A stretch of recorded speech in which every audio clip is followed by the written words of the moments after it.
हमारे यार मनवा। बैठ जाए, दो लोग बैठ जाए, आप लोग इनको रहने दीजिए, इधर आइए। तू एक बेर बात कर लेगे कि आगे सोना यारवा भरती पटनावा में अरे आके मुलाकात कर लेगे। गाने के फरमाइश रमान यादव भैया के हैं जो कि आर्मी में है। आखिरी हो हमर मनवा तू एक बेर बात कर लेगे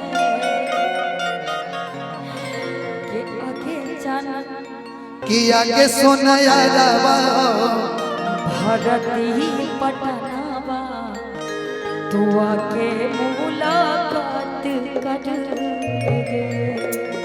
कि आखिरी हो हमारे यार मनवा तू एक बेर बात कर लेगे।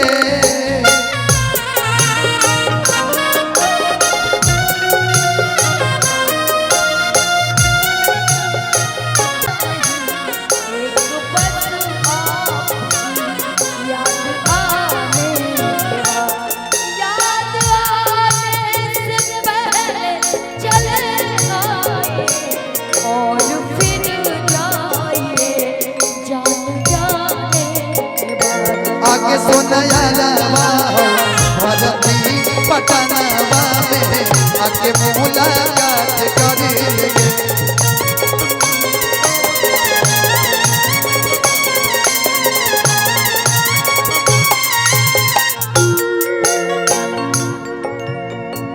डॉक्टर जवाब दिल को बुलावाइल मौत के देख के चेहरा जान चल जाइए लौट के।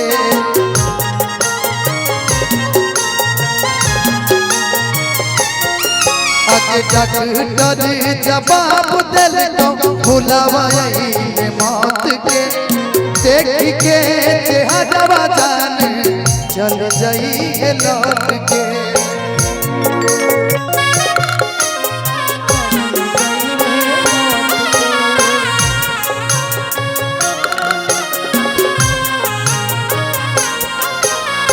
हमारा से प्यार जाती बातें तो भेंट एक बार कर लेगे।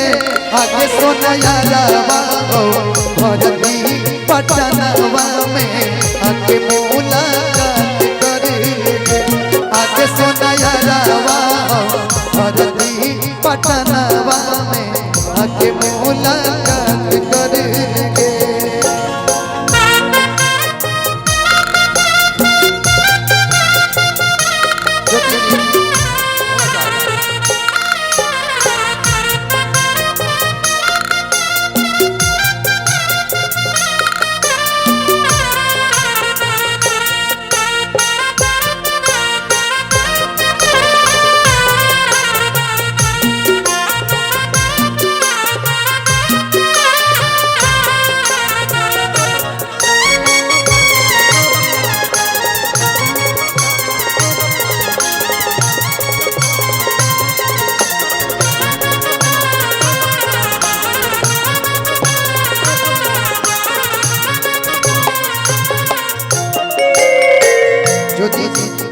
इस गाने का सबसे जो खूबसूरत लाइन है, मरे घड़ी पनिया पिलाई दी जान के कफन ओढ़ाई दी छूटतौ जब प्राण के।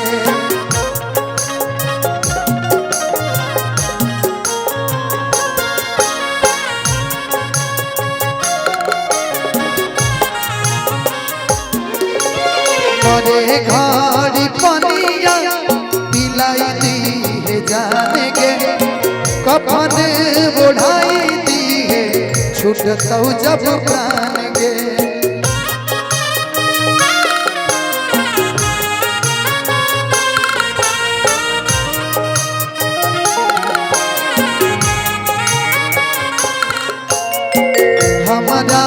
से प्यार जाती बाटे तो भेंट एक बार कर लेंगे आगे सोना यारवा भरती पटनावा में आगे मुलाकात कर लेंगे आगे सोना यारवा भरती पटनावा में आगे मुलाकात कर लेंगे आगे